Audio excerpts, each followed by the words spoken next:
প্রশাসনের কাছে আমি দৃষ্টি আকর্ষণ করি, আমাদের এই ভুক্তভোগী এটা আমার বাবার সম্পত্তি, আমি কোনোদিন বিক্রি করিনি। এই সম্পত্তি নিয়ে আমি খুব ক্লান্ত। আমি একটার পর একটা আমাকে মামলা দিয়ে হয়রানি করছে ভাইরা আমার। এই কাগজপত্রগুলো দেখে আমার কাগজপত্র 1963 সালের দলিলপত্র, খারিজ খাজনার হোল্ডিং ট্রাস্ট, পৌরসভা সমস্ত কিছু আমার থাকার সত্ত্বেও সে একটা মাত্র একটা খারিজের বিনিময়ে একটা বিদ্যুৎ বিল নাই, একটা হোল্ডিং ট্যাক্স নাই, তার কোনো কিছু নাই, না থাকার সত্ত্বেও কোনোদিন দখলও নাই, কোনো কার কাছে এই জমিটা পেল এই জমি কোনো একটা দৃষ্টান্ত নাই। তাই আপনাদের কাছে করজোর করে আমরা সবাই মিলে হাত তুলতে হবে, সবাই আমার এই সম্পত্তিটা, আমার বাবার সম্পত্তিটা আমি যাতে আর কোনো হয়রানির শিকার না হই, এইভাবে আপনারা একটু আপনারা সুন্দরভাবে আপনারা আপনাদের ইয়েতে লিখবেন, এই বলে আমি আমার দাবিত হযরত আলী শান, দক্ষিণ কাচারিপাড়া, পোস্ট ও থানা, জেলা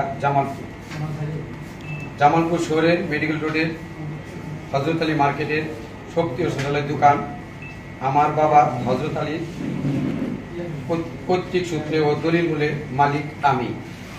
এই সম্পত্তির উপর বসবাসক্রমে ভোগ দখল করে আসি। অত্যন্ত দুঃখের সাথে জানাচ্ছি, একটি শক্তিশালী ভূমিদস্যু চক্র আমার পৈতৃক সূত্র ও দলিল মূলে প্রাপ্ত মালিকানাকে প্রশ্নবিদ্ধ করতে করে লেগেছে। ভূমিদস্য শাহানা বেগম ও তার স্বামী রেজাউল করিম, পিতা মৃত হাবিবুর রহমান শাহ মুসলি বাবা, পোস্ট থানা ও জেলা জামালপুর, একটি ভুয়া দলিল সৃষ্টি করিয়া আমার দখলীয় জামালপুর শহরের আপনারা জানেন মেডিকেল রোডে হযরত আলী মার্কেটের আমার বাবার মার্কেটে শক্তি ও শৌচালয় দোকান ঘরের সম্পত্তির মালিকানা দাবি করিয়া আসিতেছে শাহানা বেগম, যাহার সম্পূর্ণ উদ্দেশ্য প্রণোদিত বানোয়াট। বলা বাহুল্য, আমার পিতা হযরত আলীর নামে জামালপুর সদর উপজেলা সিংহজানি মৌজা সিএস খতিয়ান নং 579, এসএ খতিয়ান নং 474, বিআরএস খতিয়ান নং 4180, ভুক্ত সিএস দাগ নং 2041, বিআরএস দাগ নং 7550, আর দাগ নং 2380, তফসিল ভুক্ত সম্পত্তি বিআরএস খতিয়ান নং 4180 এর 7550 মানে 7550 নং দাগে 9.37 অধিকাংশ ভূমি আমার পিতা হযরত আলীর নামে।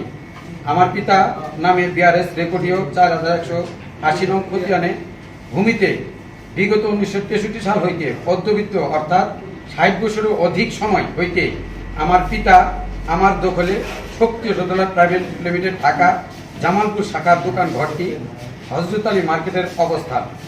এই দোকান ঘরটি হযরত আলীর সন্তান বা তাহার ওয়ারিশগণ কেউ এই সম্পত্তিটি বিক্রি করে নাই।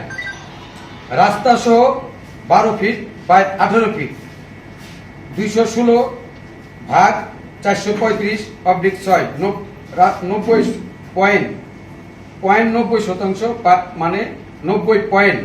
এই ভূমিতে দোকান ঘর হযরত আলীর মৃত্যুর পর তার ছোট ছেলে জিলহজ আলী নাদুর সাথে বর্তমান এবং অতীত সহ বর্তমানে দোকান ঘর ভাড়াটিয়া চুক্তিপত্র 2031 সাল পর্যন্ত রয়েছে। শাহানা বেগম মিথ্যা প্রতারণা আশ্রয় জালিয়াতি করে 12,945 নং দলিল মূলে বিভিন্ন অন্যের দলিল, সোনালী ব্যাংক জামালপুর প্রধান শাখার মর্গেজ বন্ধকি দলিল 6137 নং দলিলটি 83-84 ও 83-82 নং মর্গেজ দলিলে বর্তমান রয়েছে। এই 6137 নং দলিলটি রিডামশন হয় নাই। 1882 সম্পত্তি আইনে 53D ধারায় বন্দী দলিল থাকলে পরবর্তী কোনো দলিল হস্তান্তর হইলে পরবর্তীতে উক্ত দলিলগুলি বাতিল বলিয়া গণ্য হইবে। হযরত আলীর সন্তানদের দলিল প্রতারণা করে 12,935 নং দলিল সৃষ্টি করেছে। যেমন দাতা দিলদার আলী, গ্রহীতা দিন ইসলাম, দলিল নং 1224।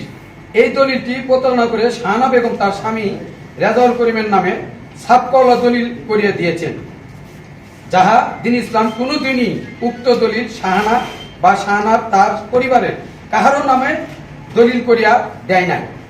অথচ 12,935 নং দলিলে 1224 নং দলিলটি কোথায় পেল?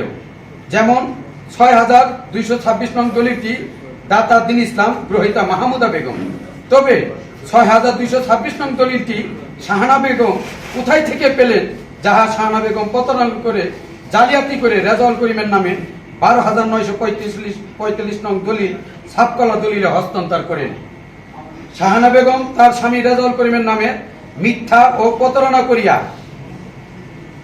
বিগত 17/9/2018 তারিখে 12,945 নং ছাপকলা দলিলে উক্ত 6,226 নং দলিলটি হস্তান্তর করেন।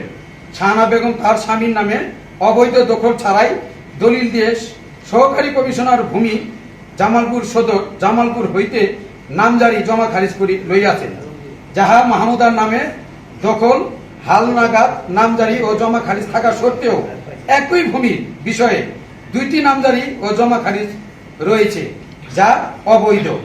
এই নামজারি সৃজনকালে ভুয়া দলিল দিয়ে মিথ্যা চৌহদি দিয়ে শক্তি ও সততা দাবি করে। উক্ত বিষয়টি সাংবাদিক সম্মেলনের মাধ্যমে জামালপুরবাসীকে অবহিত করিলাম। উক্ত বিষয়ে জামালপুর জেলা প্রশাসনের সুদৃষ্টি কামনা করছি এবং প্রার্থনা করছি। তফসিল জামালপুর সদর উপজেলা সিংহজানি মৌজা CS